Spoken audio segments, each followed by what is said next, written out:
Guys, what's up? It's Emery. Today we're going to be talking about how to steal people's shit. We're covering how to use the pickpocket and lockpick skill. Just covering some quick basics. I know for me personally, when I first started, it was a little confusing for me because I don't main rogue. You can start pickpocketing at level 15 on your rogue. You'll automatically get the skill, and it does require stealth to use it. So here we go. So we're going to cover some quick examples. We have our pickpocket skill right here. So we're going to activate our stealth button and then walk up to a mob. And then we're going to press the pickpocket skill. I set mine to number 3. I'm going to press it. It brings up the cursor with the aura around it. And then we click the mob that we want to pickpocket.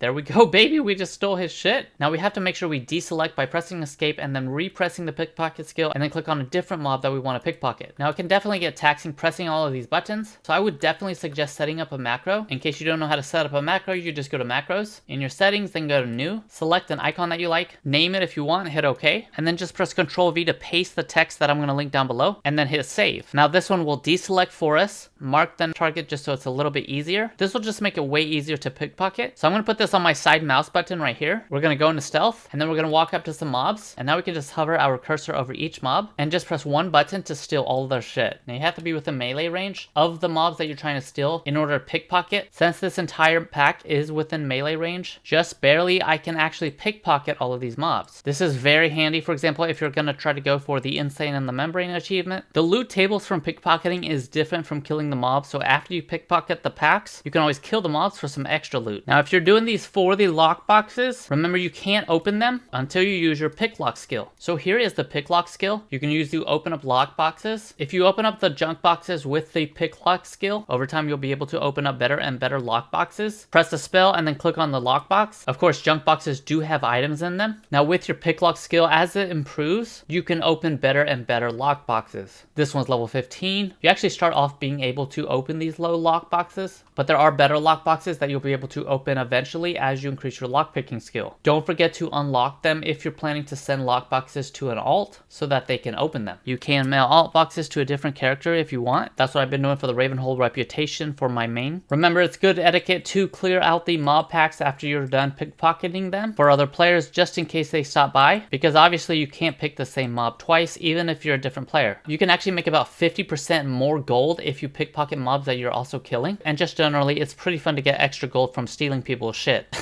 And there's certain areas and NPCs that if you give them loot that you pickpocketed, he will give you certain coins that you can get stuff with, including some pretty cool transmogs. Some of the best spots to pickpocket for money is the Blackrock Mountain, Razorfen Downs, which is south of Southern Barrens, and parts of the Scarlet Monastery. Now you can get a lot of good shit from doing this. You can get potions, gems, cookbooks, and a shit ton of gold, and junk boxes, which can actually contain very rare items like the Gut Ripper or the T-Boo's Blazing Longsword. Now you can't pickpocket enemy players. If you do bump into the mob, you can always use your vanish skill right here, disappear again, and then the mobs will reset. Now of course not all mobs have pockets to be picked, and beware of mobs that have a blue eyeball over their head, because that means they have stealth detection. You can pickpocket mobs if they're in combat with somebody else. You can also sap mobs and then pickpocket them as long as you are in stealth while they are sapped. Guys, thank you so much for checking out my channel today. If you haven't already, please smash that like button and hit subscribe for some extra RNG. Don't forget to steal harder, baby. Let's go.